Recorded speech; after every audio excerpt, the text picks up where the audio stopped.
Hello friends, welcome back to सिलेब civils. ये हमारा यूट्यूब चैनल है, ये कॉन्टैक्ट नंबर है, ये प्ले स्टोर पे भी आप हमें ढूंढ सकते हैं।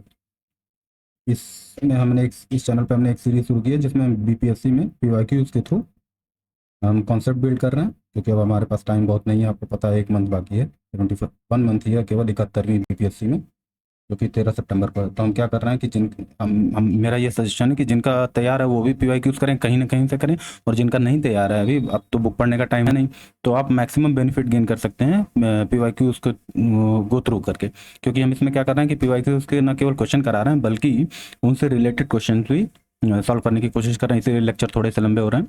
और क्योंकि किताब पढ़ने से बढ़िया है कि हम इस वक्त क्या करें कि पीवाईक्यूज को ही सॉल्व करें। जिनका तैयार है उनको तो करना ही करना है, जिनका नहीं तैयार है वो भी, उनका पीवाईक्यूज भी हो जाएंगे और कॉन्सेप्ट भी बिल्ड हो जाएगा। ओके, तो अब तक हम इसमें साइंस सेक्शन के जो बायोलॉजी पार्ट है, इसमें हम 3 लेक्चर रिकॉर्ड कर चुके हैं। ये हमारा लेक्चर नंबर 4 है। लेक्चर नंबर 3 में हमने 1 से लेकर 18 तक क्वेश्चन किए थे। अब हम 19 क्वेश्चन जो लेक्चर नंबर 3 का कंटिन्यूएशन में है लेक्चर नंबर 4 में, उसको हम रिकॉर्ड करने जा रहे हैं। ओके, तो चलिए करते हैं 19 क्वेश्चन। एक सेकंड, जरा इसको मैं रेज कर दूँ।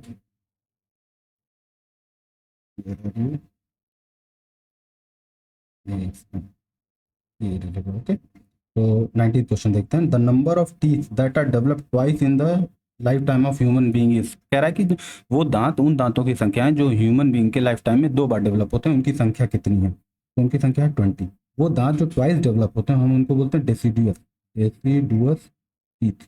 ठीक, यानी कि इनको साधारण भाषा में मिल्क टीथ भी बोलते हैं। ये ऐसे दांत होते हैं, जब हम बच्चे होते हैं, छोटे होते हैं, तो ये एक बार निकलते हैं, फिर एक एज के बाद ये गिर जाते हैं, और फिर एक परमानेंट टीथ हमारे आ जाते हैं जो लाइफ टाइम हमारे साथ रहते हैं। तो उनकी संख्या है 20, यानी कि मिल्क टीथ का नंबर पूछ रहा है, वो कितने हैं? 20। ठीक है, यहाँ पर एक्सप्लेनेशन दिया हुआ है। अब क्योंकि हमारे पास टाइम ये है, हमारे पास टाइम इतना है ना कि हम पूरा कंसेप्ट समझने की कोशिश करें और एकदम शुरू से गो थ्रू करें, तो हम क्या कर रहे हैं, ये मैंने आपके लिए क्या किया कि नोट डाउन करके रखा हुआ है, और मैं रीड करते रहा हूँ उसको, कि ह्यूमन बींग जो है 20 डिसीडियस टीथ होते हैं ह्यूमन बींग में, जो कि रिप्लेस हो जाते हैं परमानेंट टीथ से। ठीक, so 20 teeth are developed twice in lifetime, first as milk teeth and then replaced as permanent teeth. Okay, now go now we will go to the next question. The number of bones in human skull. अब हम, मैंने lecture number 3 में आपको बताया था कि overall 206 bones होती हैं, जो कि 2 पार्ट में है। अपेंडिकल है, अपेंडिकल स्केलेटन है, स्केलेटन, और क्या है, एक्सियल स्केलेटन है। ठीक, एक्सियल में 80 हड्डियां होती हैं और अपेंडिकल में बची हुई 126 हड्डियां। तो एक्सियल क्या होता है? जो सेंटर पार्ट होता है, स्कल वगैरह होता है, वो होता है। और जो हाथ पैर वगैरह जो होते हैं, उनकी हड्डियों को हम क्या बोलते हैं? उन स्केलेटन्स को हम क्या बोलते हैं? अपेंडिकल स्केलेटन। एक मिनट, मैं आपको दिखा रहा हूँ। ये मैं, एक सेकंड, यहाँ मैंने बनाया, ये देखिए, ये ना अपेंडिकल। ये number of bones human body में कितनी है? 206। एक्सियल स्केलेटन कितने हैं? 80। अपेंडिकुलर कितने हैं? 126। ये एक्सियल है, ये कितना है? 80। और ये अपेंडिकुलर है, ये कितना है? 126। ये दिख रहा है ना, जो रेड कलर में है, इसमें अपेंडिकुलर है। ये हाथ है, ये हमारा पैर, ये फीमर हड्डियां हैं, ये 2 हड्डियां हाथ में, यहाँ 2 पे रेडियस है, ये टिबिया है। ये सब आपको याद करा था। ये कार्पल है, यहाँ आपको बताया था कि कार्पल टनल सिंड्रोम हो जाता है, कार्पल टनल सिंड्रोम। ओके, ये क्या होता है? बहुत ज़्यादा वीडियो गेम वगैरह खेलते हैं, तो बहुत ज़्यादा अंगूठे का यूज़ कर रहे हैं, तो अपने पाम का यूज़ कर रहे हैं, तो उसमें दर्द शुरू हो जाता है, कार्पल टनल सिंड्रोम है। अब ये जो हमारा स्कल है, किस पार्ट में दिख रहा है? स्केलेटन के एक्सियल पार्ट में दिख रहा है स्कल। ये रिब्स है, आपको बताया था 12 रिब्स होती हैं, 12 एक साइड में, 12 एक साइड में। रिब्स क्या करती हैं? हार्ट को प्रोटेक्ट करती हैं, लंग्स को प्रोटेक्ट करती हैं। बोन का बेसिक काम ही यही है। आपको ये भी बताया था, बोन क्या है? कनेक्टिव टिश्यू है। बोन क्या है? Connective tissue. कनेक्टिव टिश्यू क्या करते हैं? कनेक्टिव टिश्यू का काम कनेक्शन बनाना है, साथ ही साथ अदर ऑर्गन्स को प्रोटेक्ट करना है। अब बोन क्या करता है? ये जो क्रेनियल है, क्रेनियम के अंदर क्या होता है? ब्रेन होता है, उसको प्रोटेक्ट करता है। रिब्स है, रिब्स लंग्स और हार्ट को प्रोटेक्ट करती है। तो बोन्स का काम भी यही है। बोन कनेक्टिव टिश्यू है, आपको कनेक्टिव टिश्यू भी बताया था।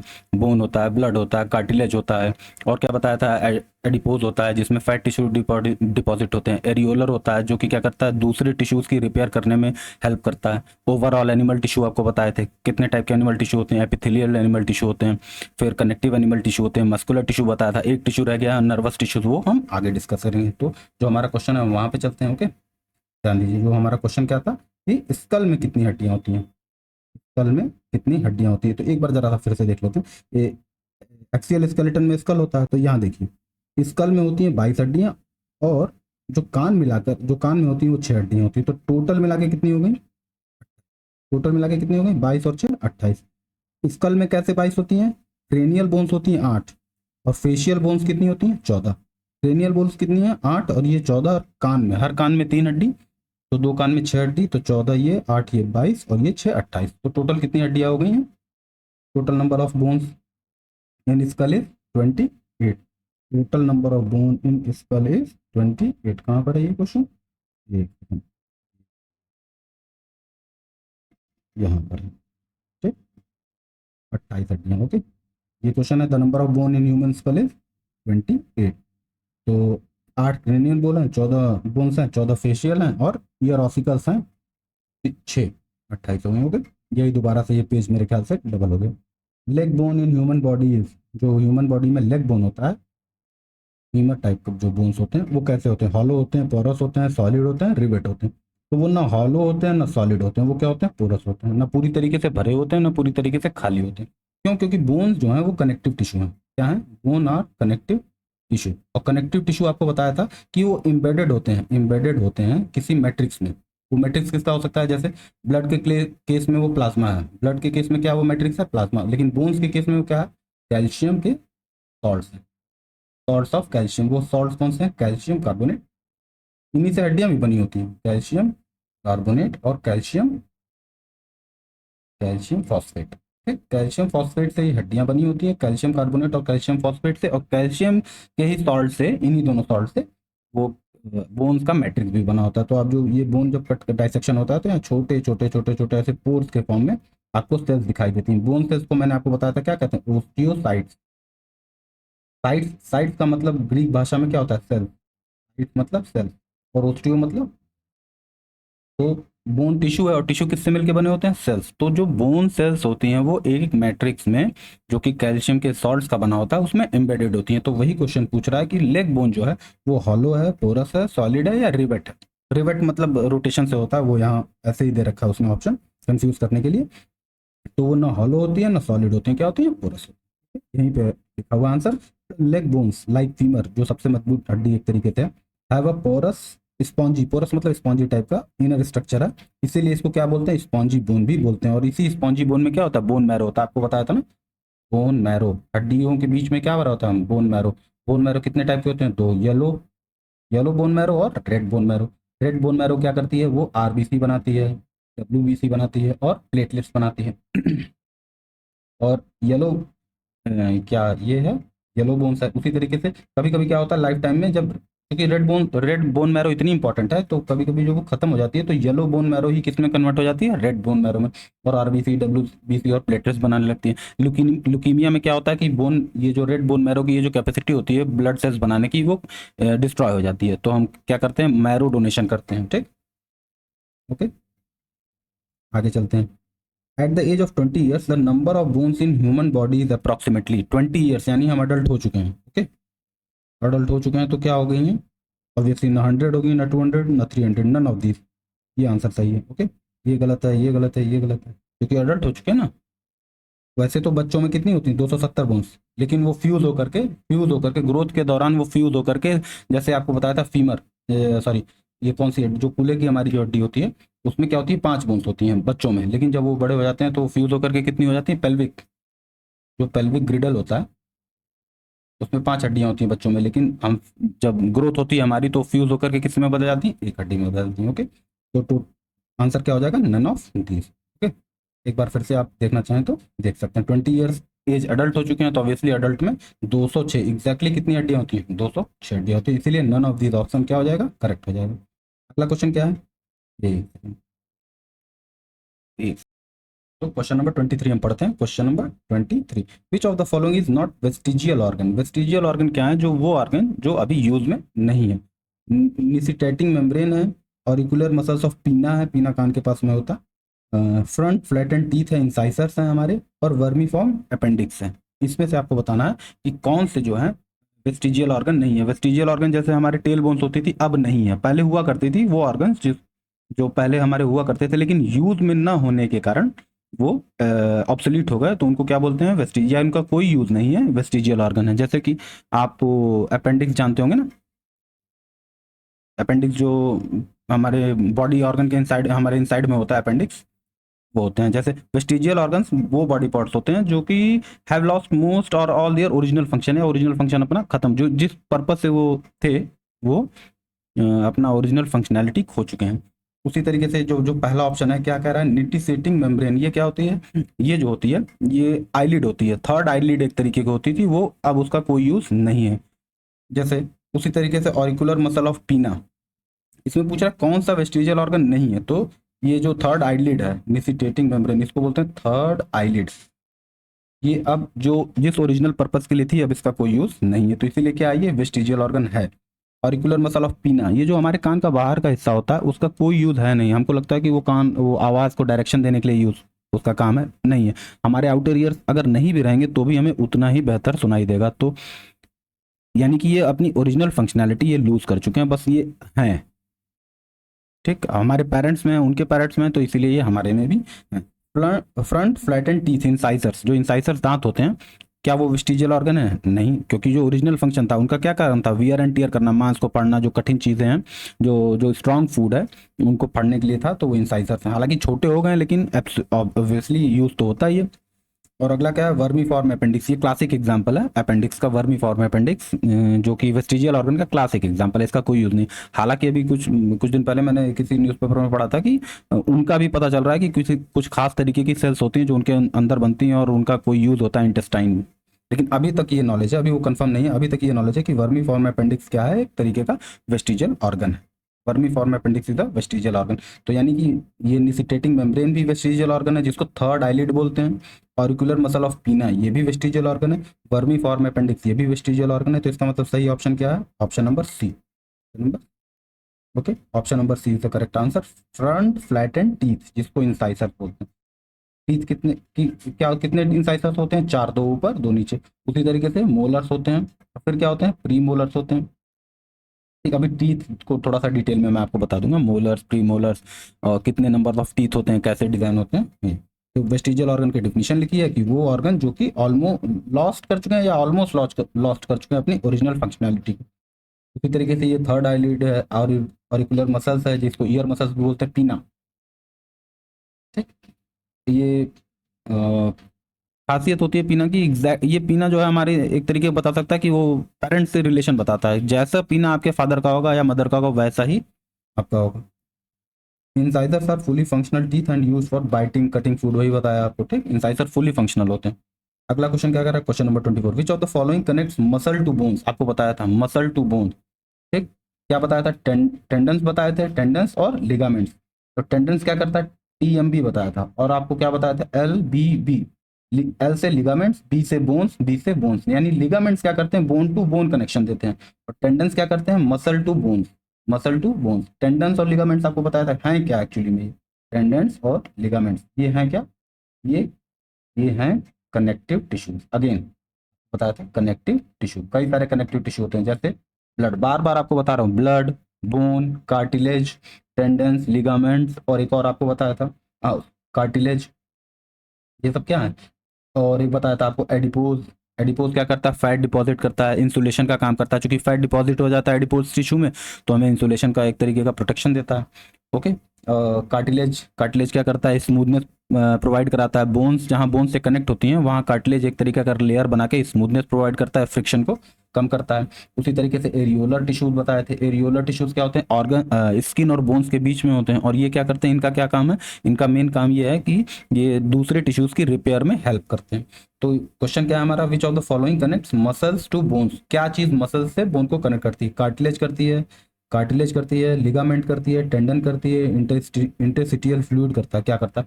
तो आपको बताया कि चूंकि मसल्स टू बोन पूछ रहा है तो ये क्या है, टीएमबी। एलबीबी याद रहेगा आपको, LBB ligaments, bones to bones, tendon muscle to bones, TMB is muscle to bones. तो क्या आंसर हो जाएगा, टेंडन। आंसर क्या हो जाएगा, टेंडन।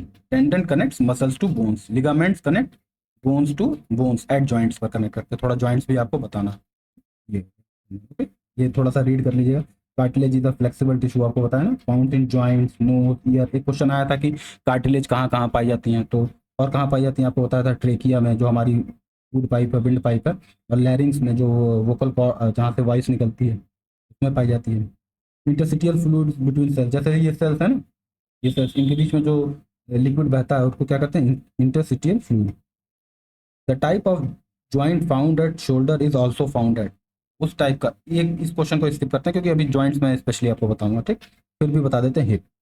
क्या क्वेश्चन पूछ रहा है, the joint found at shoulder is also found at, वो ज्वाइंट ज्वाइंट जो शोल्डर में पाया जाता है वो और कहाँ पाया जाता है, तो उसका आंसर क्या होगा, जैसा ज्वाइंट शोल्डर में होता है वैसा ज्वाइंट क्या होता है, हिप में होता है। तो थोड़ा सा आइडिया देखते हैं, अच्छा चलिए दिखाई देते हैं।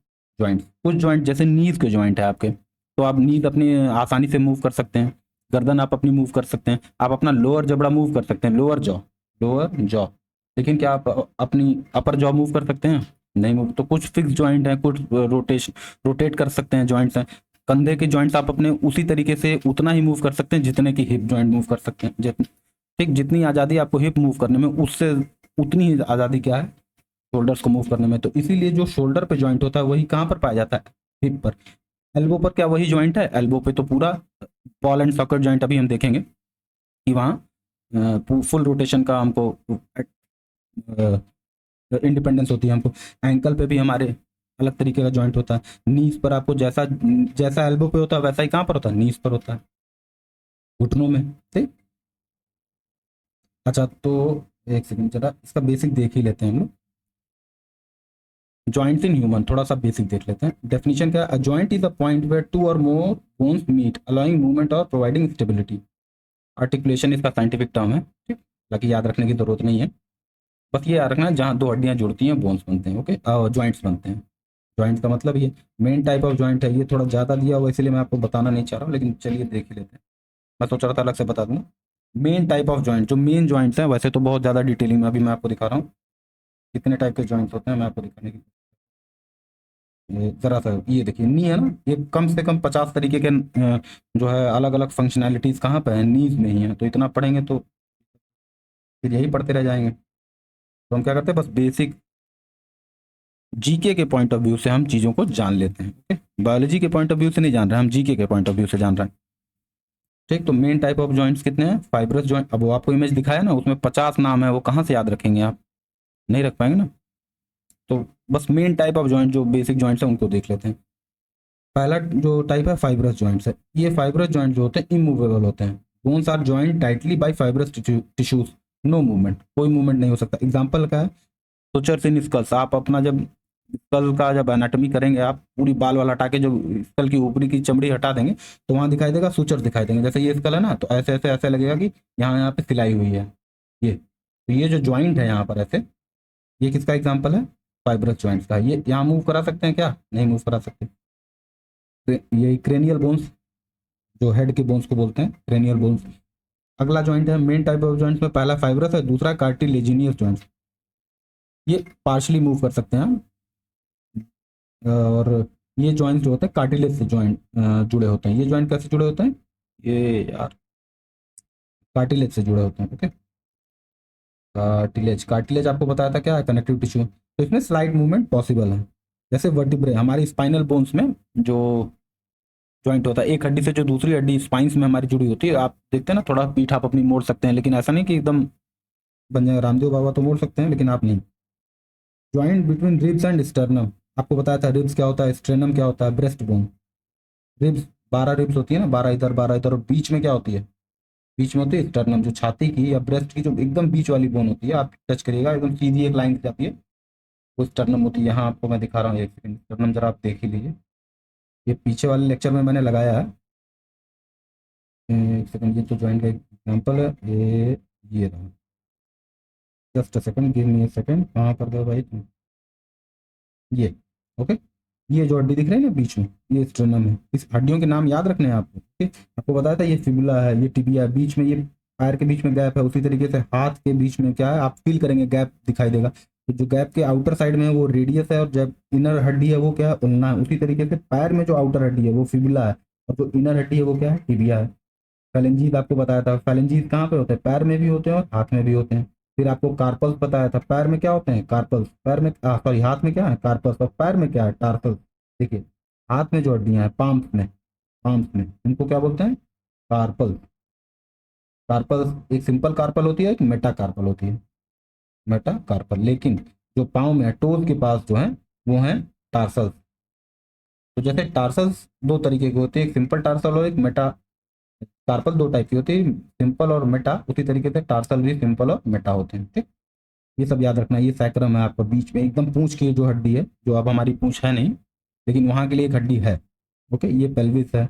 इलियम बड़ी एकदम इंपॉर्टेंट हड्डी है, जो कूल्हे की हड्डी है उसके पास, उसके जॉइंट में एक हड्डी जुड़ी होती है, वो इलियम है। ओके, मैंडिबल है, ये हमारा जॉ है। क्या है? जॉ, मैंडिबल, ये बहुत मजबूत होता है। ओके, तो एक सेकंड, जरा यहाँ आते हैं। अब आते हैं अपने मेन क्वेश्चन। स्टर्नम देख लिया ना, तो यहाँ आते हैं। स्टर्नम मिल गया। तो bone joint by cartilage, side movement possible है स्टर्नम और ब्रेस्ट बोन। ओके, अगला है तीन, दो ज्वाइंट हमने देख लिए, फाइब्रस ज्वाइंट और कार्टिलेजिनियस ज्वाइंट। अगला क्या है? Synovial joints. ये फ्री मूवेबल है, इसमें इमूवेबल था, फिर हल्का मूवमेंट शुरू हुआ और फिर क्या हो गया? एकदम फ्री इंडिपेंडेंट मूवमेंट है। इंडिपेंडेंट नहीं पर कंपैरेटिव रूप से, ऐसा तो नहीं अलग भाग जाएगा वो। तो फाइब्रस जॉइंट्स में इमूवेबल होता है, कार्टिलेजिनियस जॉइंट्स में पार्शली मूवमेंट होता है। एग्जांपल क्या है फाइब्रस का? जो आपको पता है, क्रेनियम में जो जुड़ा होता है वो है। कार्टिलेजिनियस में क्या है? स्लाइट मूवमेंट पॉसिबल है, जैसे स्पाइनल जो हमारी वर्टिब्रेट में जो बोन्स होती हैं वो कार्टिलेजिनियस जॉइंट से जुड़ी होती हैं। सिनोवियल जॉइंट्स, ये सबसे इंपॉर्टेंट है और सबसे कॉमन है। ठीक, यही पूछी जाती है।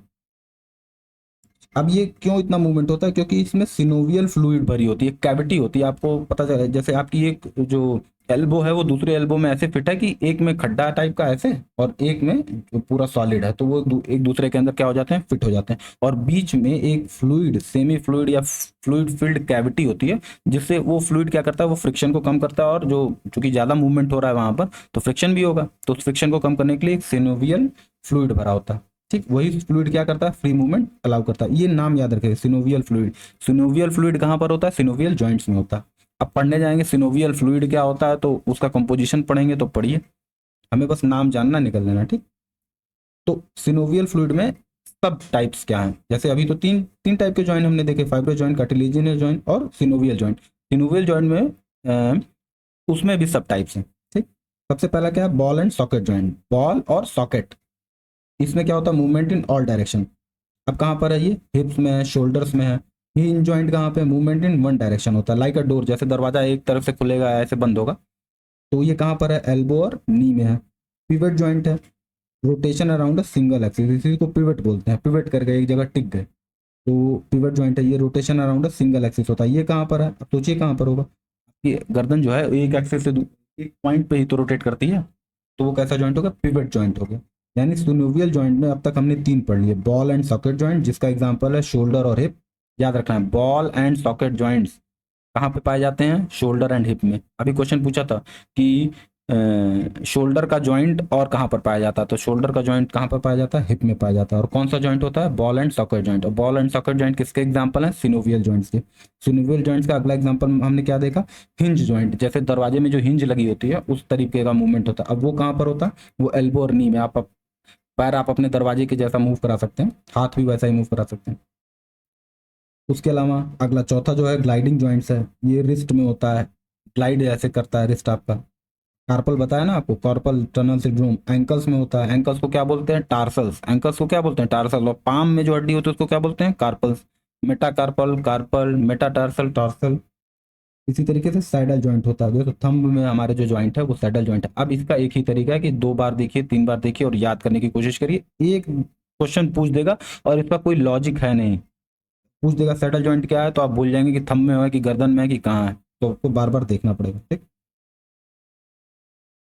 ये एक एग्जांपल है, फिगर के थ्रू आप देख सकते हैं। जो पिवट जॉइंट है ना, पिवट आपको पता है, एक एक डायरेक्शन से दूसरी डायरेक्शन में एक ही पॉइंट पर रोटेशन, ये कहाँ पर है? नेक पर है। हिंज जॉइंट, हिंज जॉइंट कहाँ पर है? कोनी में है। उसी तरीके से ये साइक्लॉइड जॉइंट आपको दिखाया, यहाँ पीछे बढ़ाया है साइक्लॉइड जॉइंट। उसी तरीके से प्लेन जॉइंट है, कहीं पे बॉल एंड सॉकेट जॉइंट है। बॉल एंड सॉकेट जॉइंट कहाँ पर मिला है आपको? ये बताइए, देखिए ball and socket joint shoulder और हिप में, ये दिख रहा है आपको? ये एक तरीके का सॉकेट है और दूसरा बॉल उसमें फिट हो गया, सैडल जॉइंट्स है। उसी तरीके से ये बेसिक पिक्चर। अब ये देखिए, अब अगर आप जॉइंट पढ़ने जाएंगे तो सिर्फ ये घुटने में इतने ज्यादा टर्म्स हैं कि एक महीना लग जाएगा, एक महीना आपको लग जाएगा सिर्फ घुटना समझने में। अगले क्वेश्चन पे चलते हैं, ठीक, वो हो गया। Which of the following organs most actively functions to regulate our body temperature? इसमें से कौन सा ऑर्गन है जो कि इस तरीके से काम करता है कि हमारे बॉडी के टेम्परेचर को रेगुलेट कर सके? स्किन होता है, हार्ट होता है, लंग्स होता है, या स्टमक होता है, ये आपको बताना। कौन सा बॉडी ऑर्गन है हमारा जो कि बॉडी के टेम्परेचर को रेगुलेट करता है? हालांकि 6th 7th के एनसीईआरटी में दिया हुआ स्किन है वो। हार्ट, हार्ट क्या करता है? हार्ट कार्डियक मसल की तरह क्या करता है? कार्डियक मसल है, ब्लड को पंप करता है ये, ठीक। लंग्स ऑब्वियसली क्या करता है? एयर लेता है, उसमें ऑक्सीजन को छानता है, और जो इम्प्योर है केवल और केवल कार्बन डाइऑक्साइड कंटेंट जो एयर है उसको क्या कर देता है? बाहर कर देता है, ठीक। और क्या करता है लंग्स का? बेसिक काम थोड़ा सा देख लेते हैं। लंग्स क्या करता है? एयर को इनटेक करता है, उसमें से ऑक्सीजन निकालता है, ऑक्सीजन को वो ब्लड में मिक्स करता है, ब्लड में मिक्स हो गया वो ब्लड जो है हार्ट के पास पहुंचता है, हार्ट उसको एब्जॉर्ब करता है और फिर वो पंप करते हुए एक एक सेल में, एक एक ऑर्गन में वो ब्लड को पहुंचा देता है। तो अभी हम देखेंगे किसका, वीन्स को देखेंगे, आर्टरीज को देखेंगे, आर्टरीज क्या होती हैं, वीन्स क्या होती हैं, किस उसमें कौन सी नस में प्योर ब्लड जाता है, कौन सी नस में इम्प्योर ब्लड। इम्प्योर ब्लड मतलब जो जिसमें कार्बन डाइऑक्साइड ज़्यादा हो। थिकनेस पूछता है कभी कभी, आर्टरीज की थिकनेस क्या है, वीन्स की थिकनेस क्या है, ये सब बेसिक फंडामेंटल क्वेश्चन है, यही सब घुमा घुमा के पूछता है। और हल्का सा भूल जाएंगे तो फिर वही पछतावा होगा कि आर्टरीज और वीन्स नहीं जानते थे, 7th 8th की क्वेश्चन है, ठीक। और वो कैसे जानेंगे? हम बार बार करेंगे, क्योंकि हम 10 सब्जेक्ट पढ़ रहे हैं ना, तो भूल जाते हैं ये। आप हिस्ट्री पढ़ेंगे तो ज्योग्राफी भूल जाएंगे, ज्योग्राफी पढ़ा तो बायो भूल गए। उसका तरीका क्या है कि रिवाइज करते रहना। Which of the following organs most actively functions to regulate our temperature? तो स्किन है वो, स्किन हमारे टेम्परेचर को क्या करता है? रेगुलेट करता है। स्किन में कौन सा टिश्यू होता है? आपको बताया था एपिथेलियल टिश्यू, एपिथेलियल टिश्यू। और एपिथेलियल टिश्यू का एक फंक्शन आपको बताया था, क्या है? Protection, regulation. तो उसी ऑर्डर में स्किन क्या करता है? रेगुलेट भी करता है। किस चीज़ को रेगुलेट करता है? बॉडी के टेम्परेचर, ठीक। और एक और चीज़ आपको बताया था, स्किन, स्किन का जो नाम है टेक्निकल, वो क्या है? डर्मा। तो जो ऊपर की स्किन होती है, ठीक, हमको जो दिखाई देती है वो क्या है? एपिडर्मिस है। और जो उसके नीचे की स्किन होती है, हालांकि और बहुत सारे पार्ट हैं, वो है डर्मा, ठीक। एपिडर्मिस है और डर्मिस है, सॉरी, डर्मा तो स्किन को बोलते हैं, लेकिन जो टॉप वाली स्किन होती है एपिडर्मिस है, और जो उसके नीचे की स्किन है वो डर्मिस है। डर्मा से ही डर्मेटोलॉजी बना है, जिसमें स्किन का और इन सब चीज़ों का इलाज किया जाता है। जो इसका सोल्यूशन है जरा देख लेते हैं। Skin actively regulates body temperature. कुछ ऐसे ऑर्गन्स हैं जो इनडायरेक्टली रेगुलेट करते हैं, जैसे ब्रेन वगैरह में भी, हाइपोथैलेमस वगैरह। लेकिन स्किन क्या करता है? एक्टिवली रेगुलेट करता है बॉडी के टेम्परेचर को। कैसे करता है? आप गर्मी होने लगी तो स्वेटिंग होने लगेगी, स्वेटिंग होगी तो क्या होगा कि वो जो हीट है वो स्वेट के फॉर्म में, स्वेट जब बाहर आएगा आपका तो इवापोरेट होकर के चला जाएगा, और इवापोरेट हो जाएगा तो अपने साथ क्या ले जाएगा? हीट ले जाएगा। और तो जब भी आप देखते हैं कि बहुत स्वेटिंग हो रही है आप, और आप पंखे के सामने बैठ जाते हैं, तो आपको कूलिंग फील होने लगती है। क्यों? क्योंकि जो स्वेट है आपके जो स्किन पे आउटर लेयर पर आ चुका है, और वो पंखे मिलने पर क्या होता है? बहुत तेजी से उसका इवेपोरेशन होने लगता है। और जब किसी चीज़ का बहुत तेजी से इवेपोरेशन होता है तो वो क्या करता है? हीट अपने साथ ले जाता है और कूलिंग छोड़ जाता है, तो हमें क्या लगती है? ठंडी लगती है। तो इस तरीके से स्किन देख रहे हैं एक्टिवली रेगुलेट कर रही है, कोई हार्मोन नहीं निकाल रही है, कोई कुछ नहीं कर रही है, डायरेक्टली वो क्या कर रही है? टेम्परेचर को रेगुलेट कर रही है।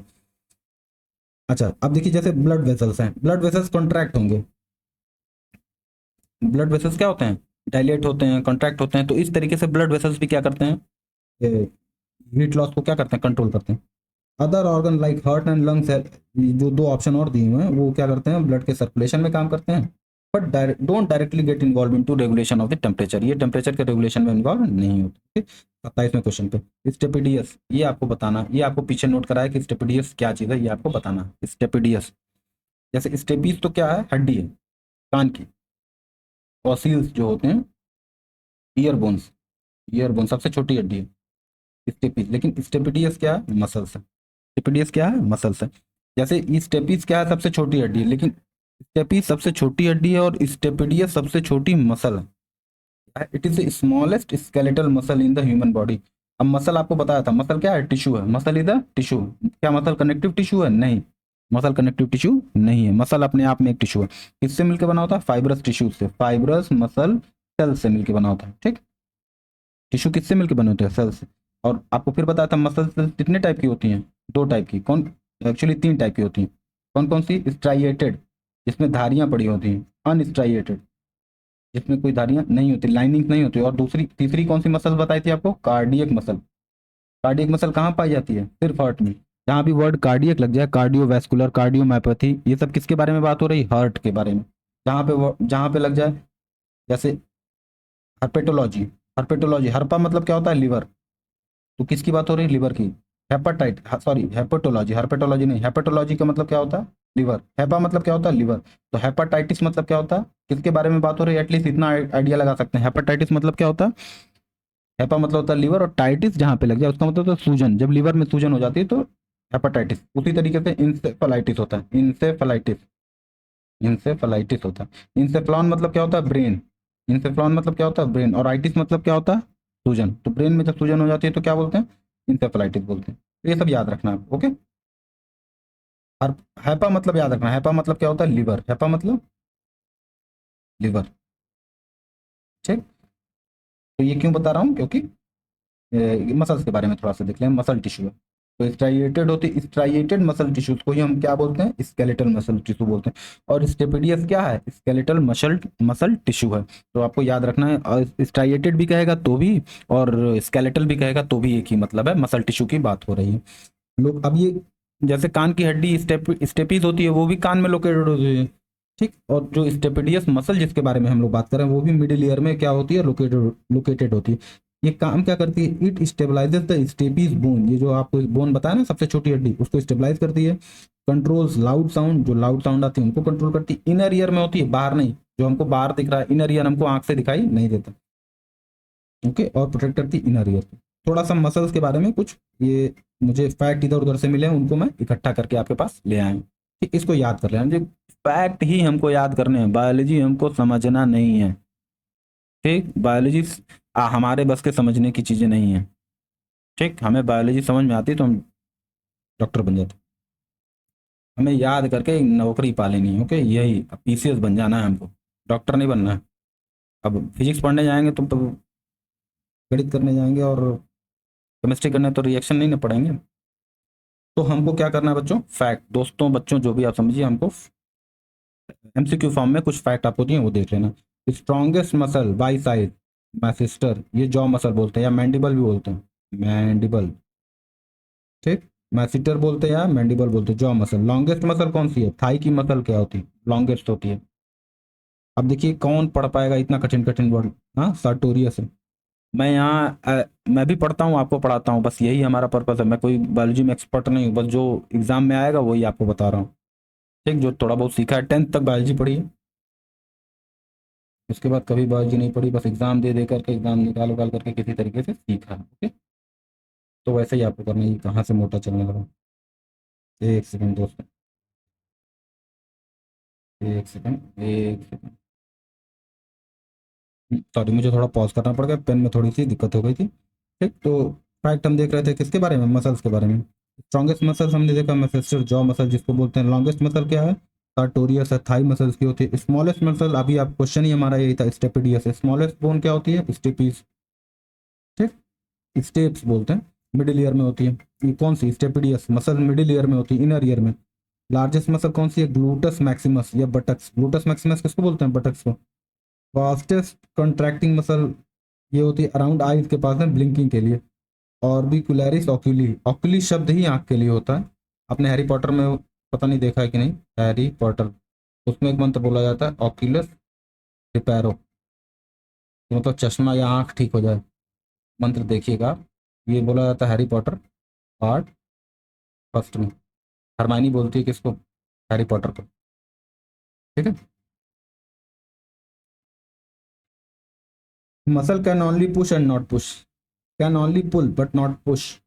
मसल पुश नहीं कर सकती, केवल पुल करती हैं, क्योंकि कैसे कैसे पुल करती हैं, कैसे मूवमेंट कराती हैं बोन्स में? मसल अपोजिट डायरेक्शन में वर्क करती है। एक मसल मसल ऐसे वर्क कर रही है तो दूसरी मसल ऐसे, और बोन को क्या होगा? बीच में मूवमेंट होगा। And इसीलिए इनको एंटागोनिस्टिक बोलते हैं, एक दूसरे के अपोजिट मूव करती हैं। हड्डियां तो 206 होती हैं, लेकिन मसल्स कितनी हो? 600 प्लस होती हैं। 600 प्लस याद रखना आपको। मसल का कलर क्या होता है? मायोग्लोबिन के कारण, जो कि oxygen storing muscle, oxygen stores होता है मसल्स में, इसलिए इनका कलर कैसा हो जाता है? मायोग्लोबिन के प्रेजेंट, मायोग्लोबिन एक तरीके का प्रोटीन है, उसी वजह से क्या हो जाता है?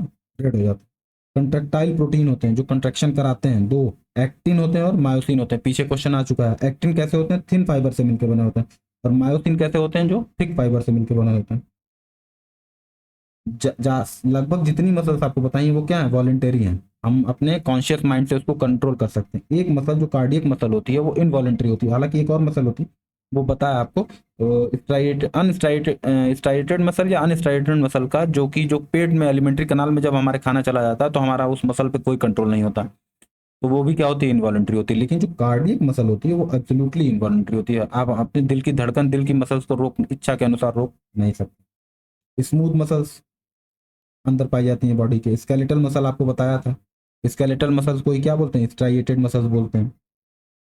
और आपको बताया था स्केलेटल मसल्स चूंकि हम कॉन्शियसली कंट्रोल कर सकते हैं उसको, अब कॉन्शियसली कॉन्शियसली कंट्रोल कर सकते हैं, तो हम खुद कंट्रोल करते हैं, इसीलिए वो क्या हो जाती हैं? फटीग हो जाती है, थकान उसमें हो जाती है, बहुत जल्दी थकान हो जाती है। 2-3 बार आप बहुत दिन से आपने पुशअप वगैरह नहीं किया तो क्या करेंगे? मसल्स में दर्द होने लगता है। तो क्यों? क्योंकि वो स्केलेटल मसल्स होती हैं और उसमें फटीग जल्दी आ जाती है। लेकिन दिल 24 घंटा, जितना दिन आप जिंदा, आपका दिल धड़कता है बिना किसी दर्द के, बिना किसी की उसके। ठीक। तो एक थोड़ा सा देख लेना टेंडन के बारे में, ये इंपॉर्टेंट है। अकिलिस टेंडन होता है काफ मसल टू हील। जो काफ मसल है, जो पीछे की मसल है, जांग की मसल है, उसको किससे कनेक्ट करता है? हील से। टेंडन करता क्या है? आपको बताया था ना, TMB LBB। Ligaments bone to bone करता है, टेंडन मसल टू बोन करता है। जो काफ मसल है, जो जांग की मसल है, उसको किस हड्डी से कनेक्ट करता है? हील की हड्डी से। पैर की जो हील होती है उसकी हड्डी से कनेक्ट करता है। इन ह्यूमन सिस्टम, अगला क्वेश्चन क्या है?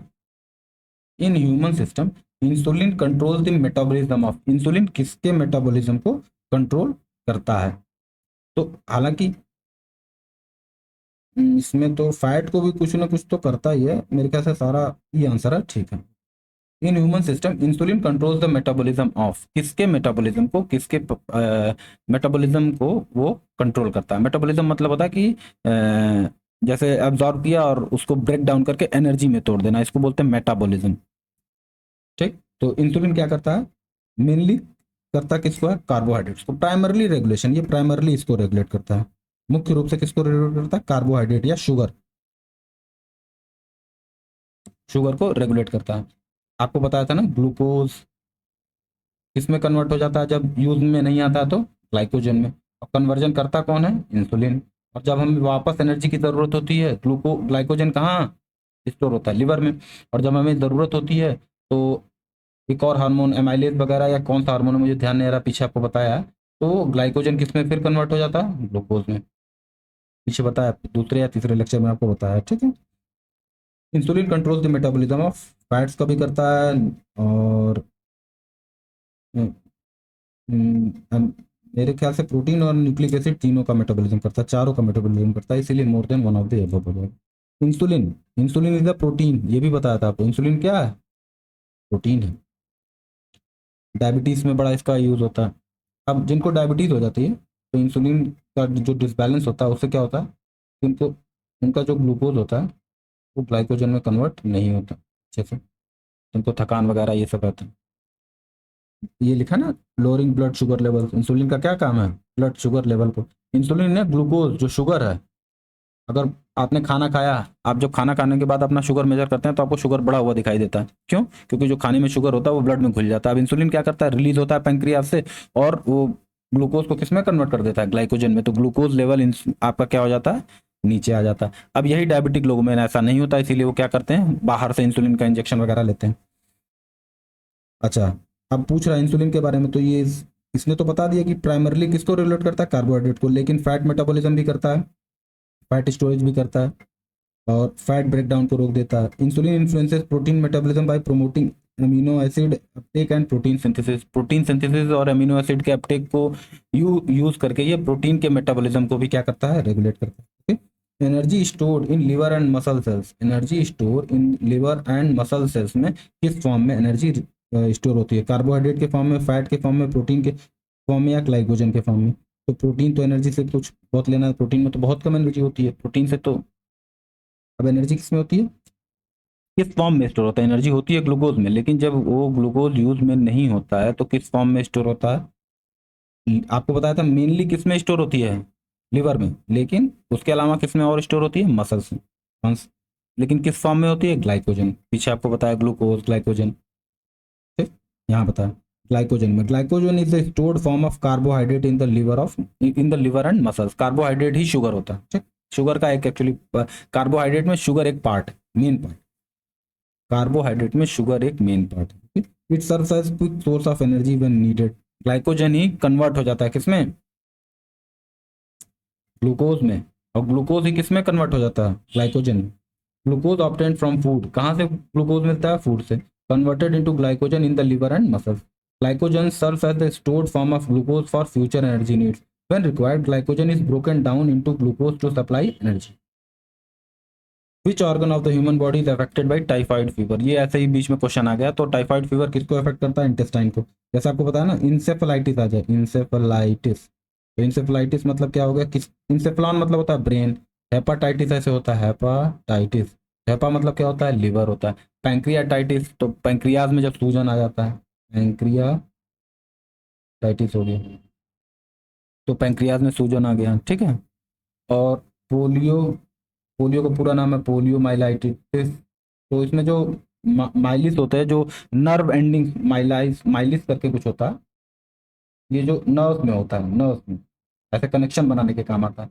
उसमें जब सूजन आ जाती है तो पोलियो, नर्व कनेक्शन, पोलियो में क्या होता है, नर्वस डिजीज है ना, सेंटर नर्वस सिस्टम की डिजीज है ना, तो चल नहीं पाते हैं, खड़े नहीं हो पाते हैं, क्योंकि नर्व खराब हो जाती है, ठीक। तो यहाँ पे किसके बारे में पूछ रहा है, टाइफाइड। टाइफाइड किस चीज़ की, टाइफाइड किस चीज़ को इफेक्ट करता है, इंटेस्टाइन को इफेक्ट करता है, ठीक? आप सब में से कभी ना कभी किसी को टाइफाइड हुआ ही होगा ऑब्वियसली, गंदा पानी पीने से और इस तरीके से। अगला क्वेश्चन क्या है, which of the following human organ is affected by the consumption of alpha toxin. Alpha toxin करके एक यूपीएससी में भी क्वेश्चन पूछा था, तो आपको बताना है कि किस, अल्फा टॉक्सिन क्या है, फूड अडल्ट्रेंट है। पूछ रहा है which of the following human organ is affected by the consumption of alpha toxin food adulterant. किस चीज को इफेक्ट करता है, हार्ट को करता है, लंग्स को करता है, किडनी को करता है, या लिवर को करता है। तो देखिए जैसे टॉक्सिन वगैरह आ जाए, जैसे ग्लूकोज वगैरह कहाँ स्टोर हो रहे हैं, किस फॉर्म में, लिवर में। ज्यादातर चीजें स्टोर होती हैं कहाँ पर है, लिवर में। तो ये किसको इफेक्ट करेगा, कोई भी जो होता है टॉक्सिन होता है वो मोस्टली लिवर को इफेक्ट करता है, ठीक। लिवर को यही होगा। Alpha toxin is a toxin produced by certain moulds. Moulds होते हैं, मोल्ड्स आपको बताया था, मोल्ड्स क्या है याद करिए, जब हम इसका क्लासिफिकेशन कर रहे थे, मोनेरा प्रोटिस्टा फंजाई, जब हम पढ़ रहे थे तो उसी में हमने देखा था कि क्या मोल्ड्स क्या है, फंगस है। जब आपको बता रहे थे मोनेरा प्रोटिस्टा, जब मैं आपको बता रहा था Monera protista fungi Plantae Animalia, इसी में आपको क्या बताया था, मोल्ड बताया था। It primarily affects the liver, causing liver damage and increasing the liver risk of liver cancer. अच्छा, ये भी लिवर कैंसर भी होता है, ध्यान रखिए भैया। The source of enzyme, the source of enzyme lipase, life. अब एंजाइम थोड़ा सा देखेंगे, ये थोड़ा सा अलग टॉपिक आ गया। आप देखिए अभी तक ये चल रहा था, ये सब चीजें चल रही थी, अब एक नया टॉपिक आ गया, एंजाइम।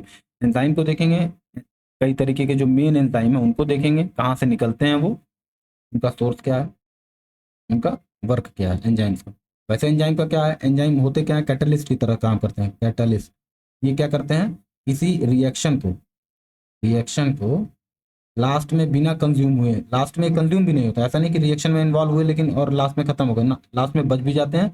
ये क्या करते हैं, किसी रिएक्शन की स्पीड को बढ़ा देते हैं, या किसी रिएक्शन जो नहीं हो रहा हो, अगर कैटलिस्ट मिला दिया जाए तो रिएक्शन होने लगता है। इनका खुद का डायरेक्ट रोल नहीं, ऐसा नहीं कि ये रिएक्शन में डायरेक्टली इन्वॉल्व होते हैं, ये वैसे के वैसे रिएक्शन खत्म होने के बाद से बच जाते हैं। ये क्या करते हैं, जो रिएक्शन की जो एक्टिवेशन एनर्जी है, एक्टिवेशन एनर्जी एक होती है, रिएक्शन में एक्टिवेशन एनर्जी होती है, अगर ये हाई है तो रिएक्शन नहीं होगा। लेकिन कैटलिस्ट क्या करते हैं कि एक्टिवेशन एनर्जी को, अगर ये इतना ऊंचा है तो इसको ड्रॉप करके नीचे ले आते हैं। एनर्जी लेवल्स पड़े होंगे ना, E equal to H nu वगैरह करके, E one equal to H nu one, E two equal to H nu two. तो अगर ये हायर एनर्जी पे है तो क्या कर देते हैं एंजाइम, इसको कहाँ ले आते हैं, लोअर एनर्जी में ले आते हैं। पूछ रहा है लाइपेज नाम का एंजाइम कहाँ पर मिलता है। तो चूंकि क्या है कि जो लाइपेज एक ऐसा एंजाइम है जो कि फैट्स, फैट्स को क्या करता है, जो फैट हम लेते हैं उसको फैटी एसिड और ग्लिसरॉल में, ग्लिसरॉल में, ग्लिस चल क्यों नहीं रहा था, ग्लिसरॉल में क्या कर देता है, ब्रेक कर देता है, फैट को कौन? Lipase enzyme. लाइपेज नाम का एंजाइम क्या करता है, फैट जो हम लेते हैं उसको क्या, ये डाइजेशन में बहुत इंपॉर्टेंट होता है, फैट का ब्रेकडाउन होना किसमें, ग्लिसरॉल और फैटी एसिड में बहुत ज़रूरी है, तभी फैट पचेगा। तो ये पचाता कौन है इसको? लाइपेज। ओके, तो लाइपेज निकलता कहाँ से आपको बताना है इसमें, ये लाइपेज निकलता है पैंक्रियाज से, ना किडनी से, ना लिवर से, ना हार्ट से, मेनली कहाँ से निकलता है? पैंक्रियाज से। अब देखिए पैंक्रियाज से निकलता है, एक्चुअली प्रोड्यूस होता है, प्रोड्यूस सोर्स पूछ रहा है ना, तो ओके ठीक है, प्रोड्यूस होता है कहाँ से? पैंक्रियाज में। और कहाँ जाता है? इंटेस्टाइन में, क्योंकि खाना जो स्मॉल इंटेस्टाइन में, एक्चुअली स्मॉल, कौन सी इंटेस्टाइन में? स्मॉल। स्मॉल इंटेस्टाइन में जो फैट जो नहीं पचा हुआ होता है वो स्मॉल इंटेस्टाइन में जाता है, और पैंक्रियाज में क्या बनता है? लाइपेज, और लाइपेज फिर कहाँ चला जाता है? स्मॉल इंटेस्टाइन में, और वहां पर वो क्या कर देता है? फैट को फैटी एसिड और ग्लिसरॉल में क्या कर देता है? ब्रेक डाउन कर देता है। ठीक, pancreas. Lipase is an enzyme that breaks down fats into fatty acids and glycerol. It is mainly produced by the pancreas and secreted into small intestine. कहाँ पर प्रोड्यूस होता है? पैंक्रियाज में। और कहाँ पे सीक्रेट कर दिया जाता है? स्मॉल इंटेस्टाइन में। ओके, थोड़ा सा एंजाइम के बेसिक्स देख लेते हैं। आपको पता है ना नेचुरल सब्सटेंस होते हैं। ओके, एक चीज देख लेते हैं, एंजाइम्स। एंजाइम्स होते क्या एक्चुअली? प्रोटीन होते हैं। जैसे आपको पता है ना इंसुलिन क्या है? प्रोटीन है। उसी तरीके से एंजाइम्स भी क्या होते हैं? प्रोटीन होते हैं। बड़ा फेमस, एक सेकंड, एंजाइम्स क्या होते हैं? एंजाइम्स प्रोटीन होते हैं। आप बहुत अक्सर सुनते होंगे all enzymes are protein, all enzymes are protein, but all proteins are not enzymes. याद रखना, सारे एंजाइम्स क्या होते हैं? प्रोटीन्स होते हैं, बट सारे प्रोटीन्स क्या होते हैं? एंजाइम नहीं होते हैं। ये होते हैं और ये नहीं होते हैं। एंजाइम प्रोटीन होते हैं, सारे एंजाइम क्या होते हैं? प्रोटीन होते हैं, पर सारे प्रोटीन क्या होते हैं? एंजाइम नहीं होते। थोड़ा सा बेसिक देख लेते हैं। नेचुरल सब्सटेंस है, मोस्टली प्रोटीन होते हैं। मोस्टली प्रोटीन, तो वैसे हम तो कह रहे हैं कि सारे प्रोटीन होते हैं, लेकिन यहाँ पे लिखा है मोस्टली प्रोटीन होते हैं। डीप में जाएंगे तो कुछ ऐसे एंजाइम होते होंगे जो प्रोटीन नहीं होते हैं, लेकिन हमारे एग्जाम में वो नहीं पूछे जाएंगे।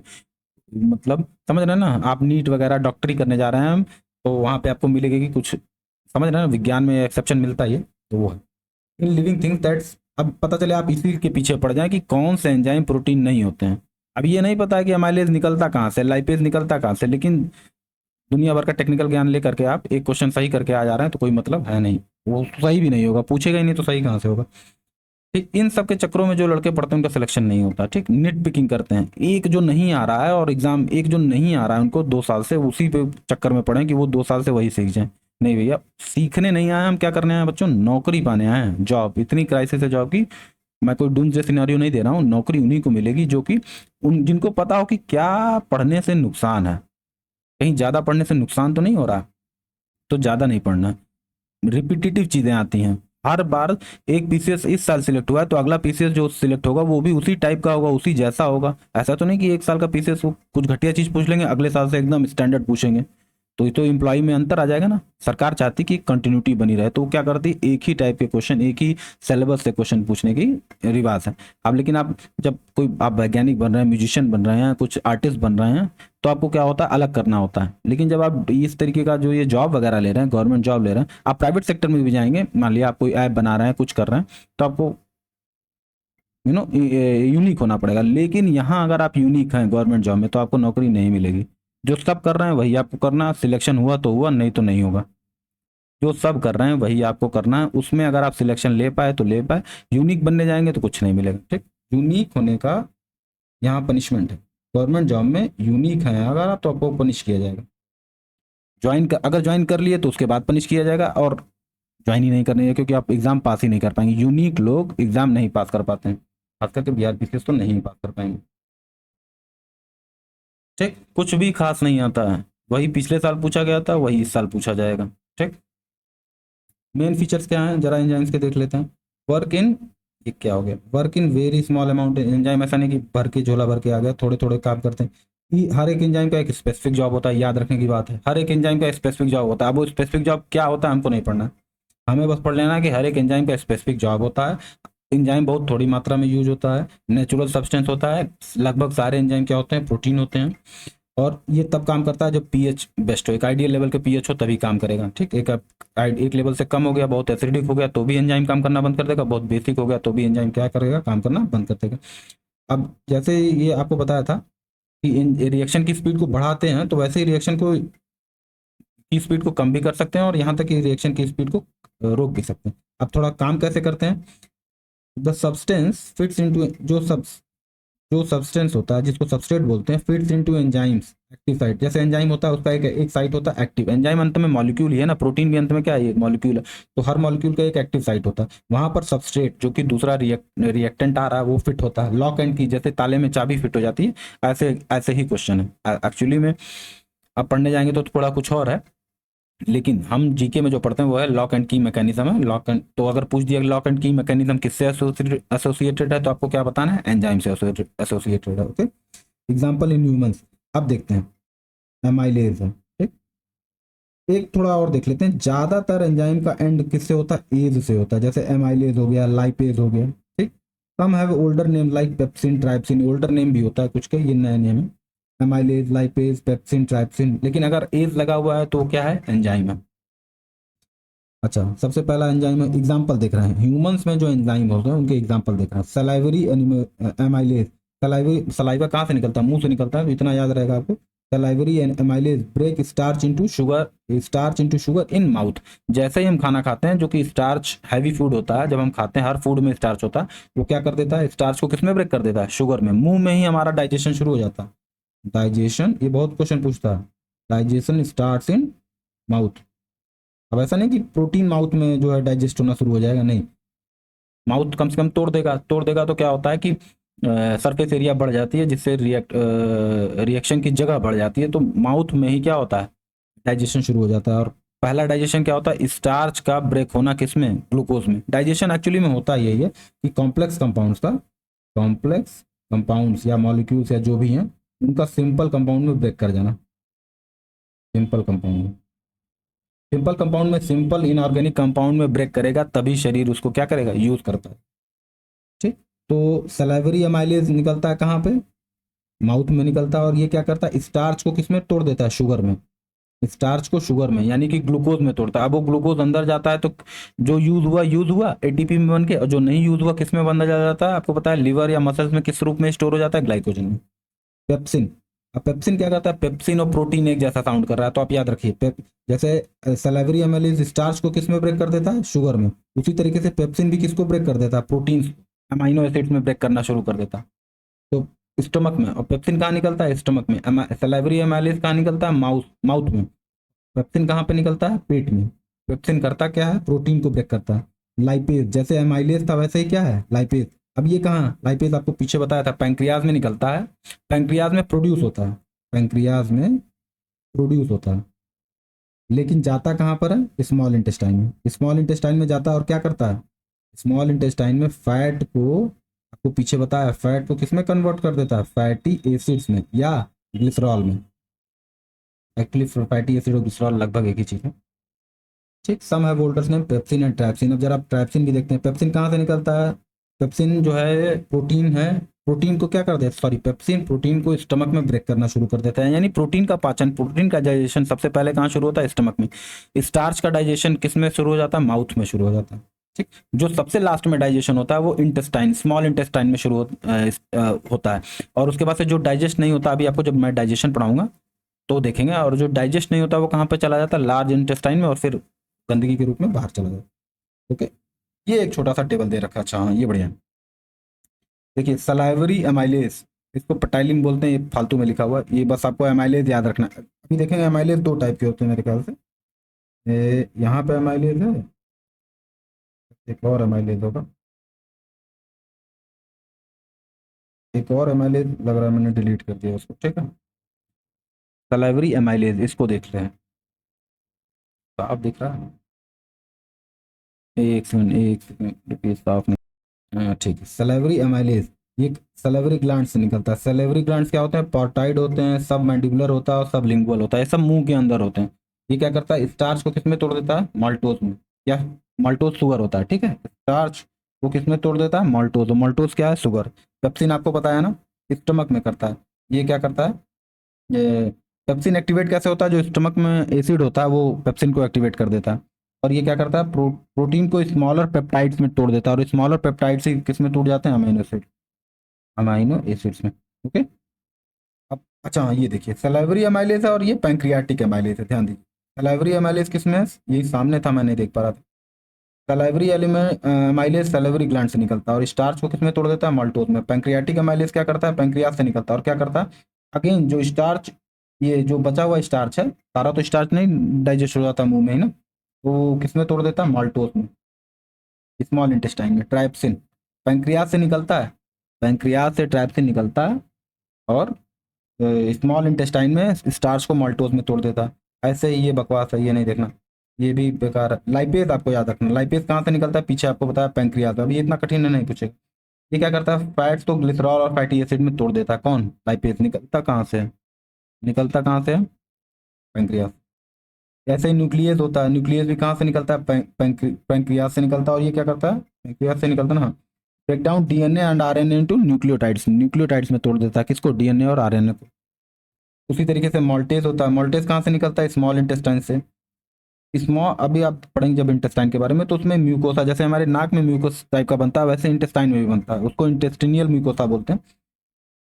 वहीं से ही निकलता है क्या, माल्टेज। और ये क्या करता है, माल्टेज किसको कन्वर्ट कर देता है, माल्टोज को शुगर, ग्लूकोज में। जैसे आपने मुंह में देखा, जब मुंह में आप खाना खा रहे हैं, तो मुंह में जो टूट गया, उसमें स्टार्च होता है, स्टार्च किसमें टूट जाता है, मुंह में डाइजेशन शुरू हो जाता है, माउथ से ही डाइजेशन स्टार्ट हो जाता है। और स्टार्च किसमें टूट जाता है, माल्टोज में। फिर हम और खाना अंदर आता है पेट में, तो पेट में जो बचा हुआ स्टार्च है उसको, वो भी किसमें टूट जाता है, माल्टोज में। अब जब लास्ट में आते आते सारा स्टार्च किसमें कन्वर्ट हो जाता है, माल्टोज में। तो जब माल्टोज फाइनली स्मॉल इंटेस्टाइन में आता है, तो माल्टोज किसमें कन्वर्ट हो जाता है, ग्लूकोज में। ऐसे डायरेक्ट हमें ग्लूकोज नहीं मिलता है, हमें स्टार्च मिलता है, कार्बोहाइड्रेट मिलता है, वो दोनों ब्रेक होते हैं किसमें, माल्टोज में। माल्टोज किस में ब्रेक हो जाता है, ग्लूकोज में। और ग्लूकोज फिर जो यूज हो पाता है वो तो एटीपी में बदल जाता है। ठीक, जो ग्लूकोज यूज हो गया, यही मैं आपको बार बार बता रहा हूँ, जो ग्लूकोज यूज हो गया एटीपी में बदल गया, और जो ग्लूकोज बच गया, सारी एनर्जी तो हम एक साथ नहीं खर्च कर देते हैं जो खाना खाते हैं, तो जो बच गया वो किस फॉर्म में कन्वर्ट हो जाता है, ग्लाइकोजन में। और वो जाके कहाँ स्टोर हो जाता है, लिवर और मसल्स में। हाँ, मेनली लिवर में स्टोर होता है, लेकिन कुछ किस में स्टोर हो जाता है, मसल्स में। और फिर हमें जब जरूरत पड़ती है एनर्जी की, तो वो ग्लाइकोजन वापस किस में ब्रेक कर जाता है, ग्लूकोज में, और हमें एनर्जी प्रोवाइड हो जाती है। ठीक है, उसी तरीके से ये लैक्टेज है।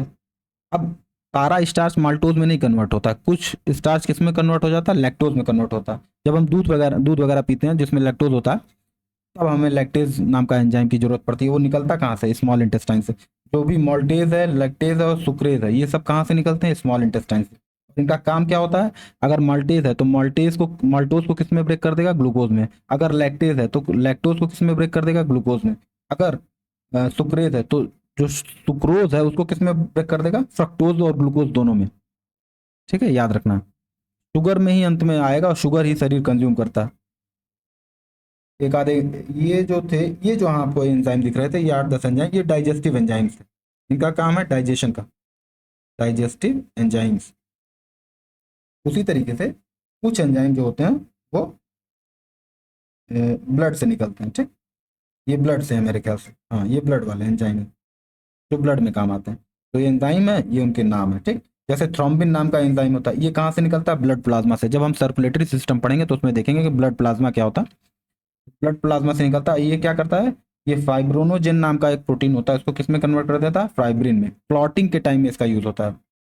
उसी तरीके से एक एंजाइम ब्लड में निकलता है, वो क्या है, प्लाज्मिन। ये प्लाज्मिन नाम का एंजाइम का सोर्स क्या है, ब्लड प्लाज्मा। थ्रोम्बिन का भी सोर्स क्या है, ब्लड प्लाज्मा। प्लाज्मिन का भी सोर्स क्या है, ब्लड प्लाज्मा। थ्रोम्बिन का काम क्या है, क्लॉटिंग के वक्त यूज होता है। थ्रोम्बिन नाम का एंजाइम क्लॉटिंग के वक्त यूज होता है। प्लाज्मिन नाम का एंजाइम क्या होता है, ये क्लॉट्स को ब्रेक करता है, वो क्लॉट्स में हेल्प करता है। क्लॉट बनाने में, जैसे स्किन पंक्चर हो गई तो वहाँ क्लॉट बन जाएगा, तो क्लॉट बनाने में वो हेल्प करता है। लेकिन शरीर में अगर कहीं क्लॉट बनने लगा, मान लिया आपकी वीन्स में हार्ट ब्लॉक होने लगा, तो शरीर क्या करता है, प्लाज्मिन नाम का एंजाइम रिलीज करता है, और प्लाज्मिन क्या करता है, वो उस क्लॉट्स को ब्रेक करने की कोशिश करता है। और जब हम बहुत ज़्यादा फैटी फूड वगैरह ये सब खाते हैं, तो धीरे धीरे वो क्लॉट इतना जम जाता है कि वो अंत में सर्जरी, या आपको पता है वो सब करना पड़ता है। उसी तरीके से लाइसोजाइम होते हैं, ये थोड़े से इंपॉर्टेंट, अच्छा ठीक है, ये इंपॉर्टेंट होते हैं। लाइसोजाइम ये कहाँ से निकलते हैं, हमारी आंसू में होते हैं ये एंजाइम। सलाइवा में होते हैं, म्यूकस में होते हैं, जो नाक में या खराश होती है वो म्यूकस है। सलाइवा जो है उसमें एक एंजाइम होता है लाइसोजाइम। लाइसोजाइम क्या करता है, ये बैक्टीरिया की जो सेल वॉल्स हैं उनको पंक्चर कर देता है, तो जिससे उनकी बैक्टीरिया की डेथ हो जाती है। समझ रहे हैं ना, तो ये ब्लड के एंजाइम आपको एक दो बार देखेंगे, अब याद तो आपको याद हो जाएगा, ठीक है। ये कोई एक नाम पूछ देगा तो फिर क्या करेंगे, इससे बढ़िया है कि एक दो बार देखेंगे तो गेस कर ले जाएंगे। अब इतना ज़्यादा तो ऑब्वियसली किसी को नहीं याद होगा। ये 10 एंजाइम यहाँ पे हैं, 8 एंजाइम यहाँ पे हैं, 5 यहाँ, 3 यहाँ पर हैं, लेकिन कुछ हम याद कर लेते हैं तो हम एक हमको गैस लगाने की आसानी हो जाएगी, ठीक। उसी तरीके से ये पढ़ लीजिएगा, हेक्सोकाइनेज है, डीएनए पॉलीमरेज है। जब डीएनए पढ़ाऊंगा तो आपको बता दूंगा, डीएनए आरएनए पॉलीमरेज है। अच्छा, अब डीएनए तो मैंने पढ़ाया पर यहाँ पे बताया नहीं है। ओके ठीक है, चलिए 100 भी देख लेते हैं। जब डीएनए में थोड़ा सा बता रहा था आपको तो मैं शायद भूल गया था, ये एंजाइम ने बताया था यार। ठीक, तो हेक्सोकाइनेज क्या है, ये सभी बॉडी सेल्स में निकलता है, ठीक। हेक्सोकाइनेज सारे बॉडी सेल्स में निकलता है। ये क्या आपका, ये ग्लाइकोलिसिस के फर्स्ट पार्ट में इसका यूज होता है। अब ग्लाइकोलिसिस क्या होता है बस इतना याद रखना। अब ग्लाइकोलिसिस का पूरा एक साइकिल होता है जो 8-10 स्टेप में होता है, वो सब पढ़ने की जरूरत नहीं है, ठीक। बस हमको याद रखना है कि हेक्सोकाइनेज बॉडी के हर एक सेल से निकलता है और ये फर्स्ट स्टेप ऑफ ग्लाइकोलिसिस में यूज होता है। ये एंजाइम, अभी हम एंजाइम के बारे में पढ़ रहे हैं। एंजाइम क्या करते हैं, किसी रिएक्शन को स्टार्ट कर सकते हैं, रोक सकते हैं, तेज कर सकते हैं, फास्ट स्लो कर सकते हैं, ठीक। कैसे करते हैं आपको पता है, एक्टिवेशन एनर्जी रिएक्शन की क्या कर देते हैं, कम या ज़्यादा कर देते हैं। और किस मैकेनिज्म पे काम करते हैं, लॉक एंड की मैकेनिज्म पे काम करते हैं। देख लीजिएगा इसको स्क्रीनशॉट लेकर के, ओके। और याद करने की कोशिश करिए, कुछ याद कर लीजिए एटलीस्ट, इसमें 10-12 में से 5-6 याद कर लेंगे तो एलिमिनेशन आसान हो जाएगा। The enzyme which is mix with food in our mouth. अब आप अभी आपको बताया, गेस करिए, जो एंजाइम हमारे माउथ में फूड के साथ मिक्स होता है वो कौन सा होता है। पेप्सिन होता है, पेरोक्सीडेज होता है, एमाइलेज होता है, more than one of the above है, या नन ऑफ द अबव है। तो आपको बताया ना अभी, तो पेप्सिन आपको बताया कि स्टमक में होता है।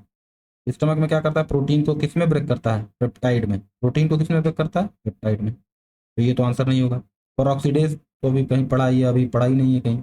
तो ऑप्शन जो 10-12 दिखाया उसमें भी नहीं था ये तो ये कहाँ से याद करेंगे आप, इसको ऑप्शन छोड़ते चलते हैं। बस देखिए, बार बार दो ही तीन पूछेगा, ट्राइप्सिन पूछेगा, पेप्सिन पूछेगा, एमाइलेज पूछेगा और पेप्सिन पूछेगा। ये 4 एंजाइम है, इन्हीं को पूछेगा वो, ठीक। तो इसमें आंसर देखिए फिर से वही आंसर, एमाइलेज आंसर है। अब एमाइलेज दो तरीके के एमाइलेज है, एक पैंक्रियाटिक एमाइलेज है और एक सलाइवरी एमाइलेज है। एक जो मुंह से सलाइवरी ग्लैंड, जो पार्टोइड ग्लैंड आपको बताया ना मुंह में होती है, पार्टोइड ग्लैंड, उससे निकलता है एमाइलेज। तो फूड किस में मिक्स होता है हमारे मुंह में, किस एंजाइम में, एमाइलेज में। एमाइलेज करता क्या, अभी आपको बताया। एमाइलेज क्या करता है, जो फूड में स्टार्च होता है उसको किस में कन्वर्ट कर देता है, माल्टोज में, ठीक। और माल्टेज नाम का एंजाइम जो स्मॉल इंटेस्टाइन में पाया जाता है, वो माल्टोज को फिर फर्दर किस में कन्वर्ट कर देता है, ग्लूकोज में, ठीक है ना। तो इसका आंसर क्या हो जाएगा, एमाइलेज। चलिए, यही है एमाइलेज है, यही सब लिखा हुआ है, ओके।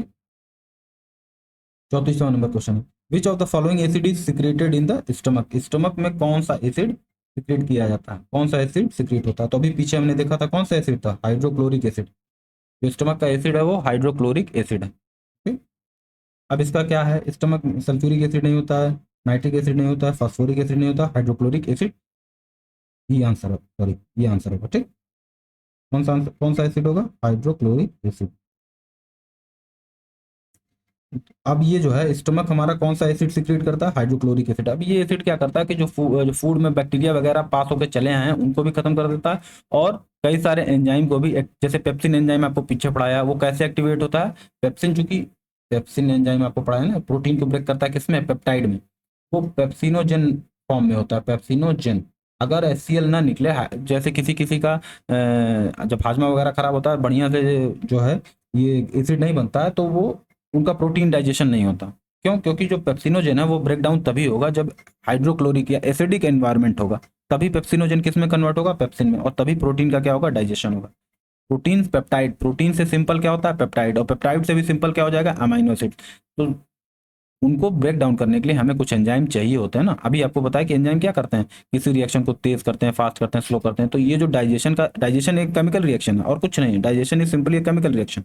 वो केमिकल रिएक्शन को एंजाइम क्या कर रहा है, फास्ट और स्लो कर रहा है, ठीक। तो HCl का यूज है, हाइड्रोक्लोरिक एसिड का क्या, सबसे पहले तो बैक्टीरिया वगैरह को मार देता है। और जो फूड की मिक्सिंग होती है, छोटे छोटे जब मुंह से हम कूच के खाते हैं, इसीलिए कूच कूच के भी खाया जाता है, क्योंकि जितना ज़्यादा आप जो चबा चबा के खाएंगे तो एमाइलेज जो है, माल्टोज अगर मुंह में नहीं टूटेगा तो उसको ज़्यादातर कहाँ पे टूटना पड़ेगा, इंटेस्टाइन में, और फिर वो पचेगा नहीं ठीक से। तो इसलिए भी कहा जाता है कि चबा चबा के खाना चाहिए, ठीक। तो ये हाइड्रोक्लोरिक एसिड होता है, पेप्सिन को एक्टिवेट करता है और हार्मफुल माइक्रोब्स को किल करता है, ठीक। ये लिखा हुआ, जो बताया बस वही लिखा। अगला क्या है, the sensitive area of human tongue to bitterness, वो एरिया ह्यूमन टंग का जो बिटरनेस के लिए, कड़वेपन के लिए क्या है, सेंसिटिव है, वो आपको बताना है। तो थोड़ा सा हम टंग बस बेसिक देख लेंगे कि टंग का क्या है, कौन से एरिया किस स्वाद को डिटेक्ट करते हैं। अभी एक दो क्वेश्चन और आगे पूछेगा कि इसमें से कौन सा बेसिक टेस्ट नहीं है टंग का। ऑप्शन 4 5 6 ऑप्शन दिया होगा और पूछेगा कि कौन सा बेसिक टेस्ट नहीं है। और ठीक है, तो ये देखते हैं। ठीक, the sensitive area of human tongue for bitterness is, ये होगा न टिप होगा न middle part, posterior part. Posterior मतलब होता है पीछे, ठीक है। बैक, पोस्टीरियर मतलब क्या होता है, बैक। एंटीरियर मतलब ये होता है पोस्टीरियर। अभी हम देखेंगे जब एनाटॉमी, एनाटॉमी आप देखेंगे क्या, थोड़ा सा आप कभी कभी सुनते होंगे, एनाटॉमी तो हमको पढ़ना नहीं है ना। पोस्टीरियर, एंटीरियर, वॉर्सल, डॉर्सल और वेंट्रल, दो तीन टर्म सुनते होंगे, डॉर्सल, वेंट्रल, पोस्टीरियर और एंटीरियर। ये एनाटॉमिकल पोजीशन है, ये कुछ एनिमल्स में होती हैं और कुछ ह्यूमंस में होती हैं। ठीक, तो पोस्टीरियर पार्ट जो है डॉर्सल वेंट्रल एनिमल के लिए होता है। जैसे डॉर्सल पार्ट, फिश का डॉर्सल पार्ट यानी फिश का मुंह पेट का हिस्सा, और वेंट्रल पार्ट मतलब फिश का जो बैक का हिस्सा है, एनिमल काउज में सब में ऐसे ही होता है। लेकिन हमें जब एनाटॉमी में देखते हैं तो हम पोस्टीरियर एंटीरियर बोलते हैं। तो जीभ का जो पोस्टीरियर पार्ट है, यानी हाँ ये देखिए जो जीभ का बैक पार्ट है पोस्टीरियर, वो क्या आता है, मोस्ट सेंसिटिव टू बिटरनेस। ये देखिए ये फिगर में दिख रहा है ना, ये जो राइट लेफ्ट के हैं ये सार को, खट्टेपन को पहचानते हैं। जो आगे का क्वाड्रेंट है, ये आगे का हिस्सा, वो सॉल्टनेस को पहचानते हैं। और जो एकदम टिप है वो स्वीटनेस के लिए सेंसिटिव है। जो टिप है वो किसके लिए, अब देखिए जो सबसे आगे है स्वीटनेस के लिए, जो सबसे पीछे है वो बिटरनेस के लिए। ध्यान दीजिए, जो सबसे आगे है वो स्वीटनेस के लिए, सबसे पीछे है वो बिटरनेस के लिए। और जो सबसे अंदर लेफ्ट राइट में है वो क्या है, सॉरनेस के लिए, खट्टेपन के लिए। और जो फ्रंट में आगे है और लेफ्ट और राइट है वो क्या है, सॉल्टी के लिए। ठीक, ये लिखा हुआ है। अब ये कोई ज्ञान तो है नहीं, हो तो बस याद करना। अब जीभ खोजने जाएंगे तो इतने सारे ऑर्गन है, जीभ में भी हड्डियां हैं, सब तमाम तरीके का है। जीभ में भी स्किन की तरह लेयर होती हैं, ये सब हमें पढ़ना नहीं है। ओके, अगला क्वेश्चन पूछ रहा है which glands provide both endocrine and exocrine function. Endocrine और एक्सोक्राइन फंक्शन दोनों। और अभी तो आपको शायद ये पढ़ाया नहीं ना, एंडोक्राइन एक्सोक्राइन, ये इसको क्वेश्चन को इसको इस क्वेश्चन को छोड़ते हैं। ठीक है, एंडोक्राइन जब हम आपको एक्सक्रीटरी सिस्टम पढ़ाएंगे जिसमें हार्मोन्स वगैरह फेरोमोन्स वगैरह निकलते हैं, तब देखेंगे उसको। ठीक है, एक सेकेंड, ये 36 क्वेश्चन मार्क कर लीजिए, ये तब पढ़ाएंगे जब एंडोक्राइन और एक्सोक्राइन फंक्शन, जब हम एंडोक्राइन और एक्सोक्राइन देखेंगे। कुछ ग्लैंड जो होते हैं एंडोक्राइन होते हैं, मतलब कुछ चीज़ें, कुछ ग्लैंड्स होती हैं जो एक्सोक्राइन होती है। एक्सोक्राइन मतलब वो जो भी केमिकल रिलीज करेंगी शरीर में वो ब्लड में रिलीज करेंगी, और ब्लड से क्या होगा, वीन्स के थ्रू वो फ्लो करेगा। तो एक एक बॉडी पार्ट में पहुंच जाएगा, जहाँ मतलब जो टारगेटेड बॉडी पार्ट्स है उसमें पहुंच जाएगा, ब्लड के थ्रू जाएगा। लेकिन कुछ क्या होती हैं, एंडोक्राइन होती हैं, वो ब्लड में नहीं रिलीज करती हैं बल्कि डक्ट फॉर्म में रिलीज करती हैं। तो वो टारगेटेड नहीं बल्कि पूरे शरीर में या कहीं भी अनटारगेटेड एरियाज में भी पहुंच जाता है। एंडोक्राइन एक्सोक्राइन में यही अंतर है। तो इस क्वेश्चन को कर लेते हैं, हालांकि ये पैंक्रियाज ही होता है। देखेंगे पैंक्रियाज दो तरीके का, एंडोक्राइन भी रिलीज करता है, एक्सोक्राइन हार्मोन चीजें भी रिलीज करता है। ठीक है, pancreas has both endocrine function, और एंडोक्राइन फंक्शन में क्या है, secrete hormones like insulin and glucagon into blood. देखिए अभी आपको बताना, एंडोक्राइन ब्लड में रिलीज होगा, लेकिन एक्सोक्राइन क्या होगा, जैसे जो डाइजेस्टिव एंजाइम है, डाइजेस्टिव एंजाइम जैसे रिलीज हुआ उसको वीन्स में फ्लो होने की जरूरत नहीं, वो पेट में रिलीज हुआ और पेट में ही ऐसे फैल जाएगा। जैसे परफ्यूम आप स्प्रे करेंगे ना तो कमरे में वो फैल गया, ऐसा नहीं कि एक पर्टिकुलर डायरेक्शन में गया। लेकिन जो टैप वाटर है वो क्या हो रहा है, एक डायरेक्शन को फ्लो करते हुए आपकी बाल्टी में गिर रहा है। समझ रहे हैं, तो वो जो परफ्यूम का एग्जाम्पल बताया वो एंडोक्राइन है, वो कहीं भी पहुंच रहा है। और एक्सोक्राइन का एग्जाम्पल है कि एक खास रास्ते को फ्लो करते हुए एक खास बकेट में एक खास ऑर्गन में पहुंच रहा है, तो वो एंडोक्राइन है। ठीक, तो एंडोक्राइन में एग्जाम्पल है इंसुलिन। इंसुलिन हर जगह नहीं पहुंच जाता है। इंसुलिन क्या होगा, पैंक्रियाज से रिलीज होगा, और जहां पर ग्लाइकोजन स्टोर होगा, कहां पर स्टोर होता है, लिवर में, तो लिवर में पहुंचेगा। क्यों, क्योंकि जो इंसुलिन है वो एक तरीके का एंडोक्राइन हार्मोन है। उसी तरीके से ग्लूकाजोन है, नाम याद रख लेना बस, एंडोक्राइन में इंसुलिन है और ग्लूकाजोन है। एक्सोक्राइन में क्या है, जो डाइजेस्टिव एंजाइम है, कौन कौन से डाइजेस्टिव एंजाइम, एमाइलेज और लाइपेज। एमाइलेज लाइपेज दोनों कहाँ से सिक्रीट होते हैं, पैंक्रियाज से। तो पैंक्रियाज एंडोक्राइन का भी फंक्शन करता है और एक्सोक्राइन का भी फंक्शन करता है। तो कुछ ग्लैंड्स ऐसे होते हैं जो सिर्फ और सिर्फ किसका फंक्शन करते हैं, एंडोक्राइन का। जैसे थायराइड ग्लैंड होती है जो गर्दन गले के पास आके होती है, वो क्या करती है, ब्लड में ही वो थायरॉक्सिन नाम का क्या करती है, हार्मोन रिलीज करती है। और ऐसे ही एड्रीनल ग्लैंड्स होती हैं। तो एड्रीनल ग्लैंड्स क्या होती हैं, वो भी क्या होती हैं, एंडोक्राइन होती हैं। ब्लड उनसे जो हार्मोन रिलीज होगा वो कहाँ जाएगा, ब्लड में ही जाएगा, ब्लड के थ्रू ही जाएगा। अगला क्वेश्चन क्या कह रहा है, which part of the elementary कनाल। अब एलिमेंट्री कनाल क्या होती है, माउथ से शुरू होती है और एकदम एनल रीजन तक जाती है, एकदम जो एक तरीके का एक रास्ता है, फिक्स रास्ता है, वो एलिमेंट्री कनाल है। कनाल ना नहर टाइप का एक सिस्टम है। क्वेश्चन पूछ रहा है which part of the elementary kanal receive bile from the river, liver, sorry river नहीं, कनाल रिवर कंफ्यूज हो गए। Elementary kanal receive bile from the liver, which part of. अब एलिमेंट्री कनाल के कई पार्ट होते हैं, जैसे ये नेक हो गया हमारा, स्टमक भी किसका पार्ट है, एलिमेंट्री कनाल का है। इंटेस्टाइन भी किसका पार्ट है, एलिमेंट्री कनाल का।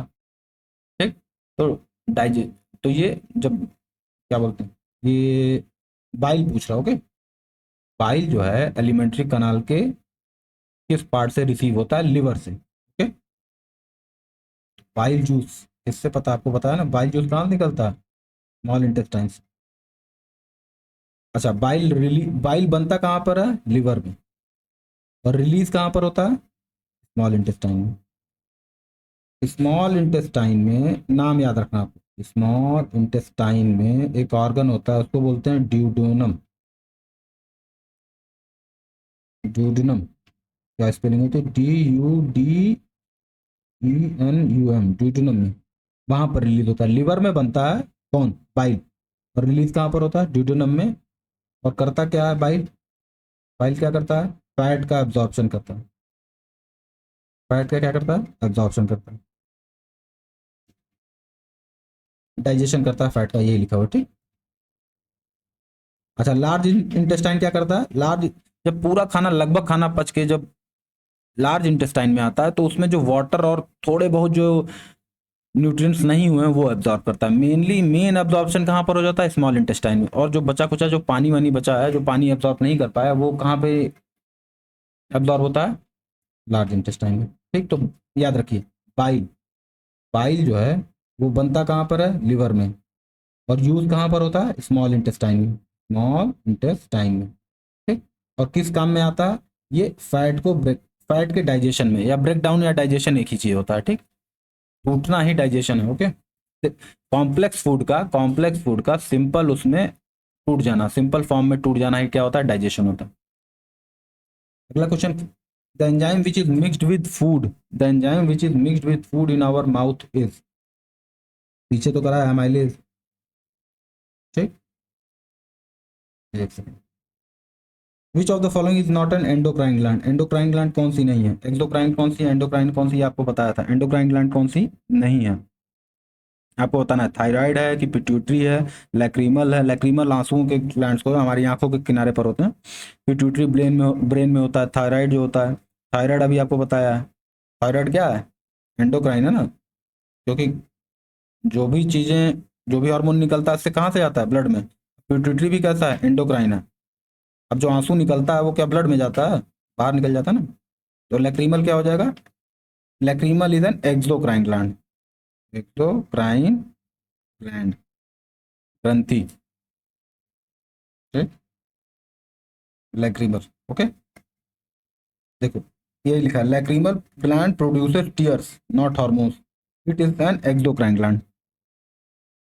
अगला पूछ रहा है which of the following are not taste of tongue, tongue के टेस्ट नहीं है, स्वीट है, सॉल्टी है, उमामी है, बिटर है, स्पाइसी है, सार है और पंजेंट है। तो देखिए स्वीट भी टेस्ट होता है, पूछ रहा है जीभ का टेस्ट कौन सा नहीं है, तो स्वीटनेस टेस्ट होता है, आपको पता है ना, स्वीट सबसे कहाँ होता है, आगे होता है, और बिटरनेस कहाँ होता है, पीछे होता है।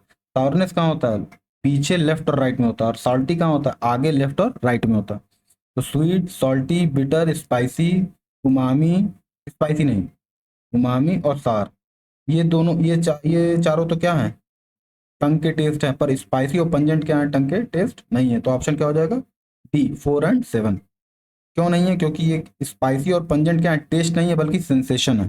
जबकि कोई चीज़ आपको बहुत स्पाइसी लग रही है तो वो स्वाद नहीं है, बल्कि क्या, जीभ सेंस कर रही है, सेंसेशन हो रहा है, वो क्या हो रहा है कि पेन और हीट के फॉर्म में ब्रेन उसको डिटेक्ट कर रहा है। Which of the following is mostly carbohydrates. Mostly carbohydrate क्या है? राइस। वैसे मक्का सबसे ज़्यादा होता है, कार्बोहाइड्रेट सबसे ज़्यादा किस में होता है? मक्के में, लेकिन बीपीएससी ये आंसर दिया हुआ है, राइस को माना हुआ है। ह्यूमन बॉडी कंटेन्स कितना पानी? About 70% of water. Human body में 70% क्या होता है? वाटर होता है, इसीलिए पानी पीना बहुत ज़रूरी होता है। Pellagra is cause by the deficiency of which of the following vitamin.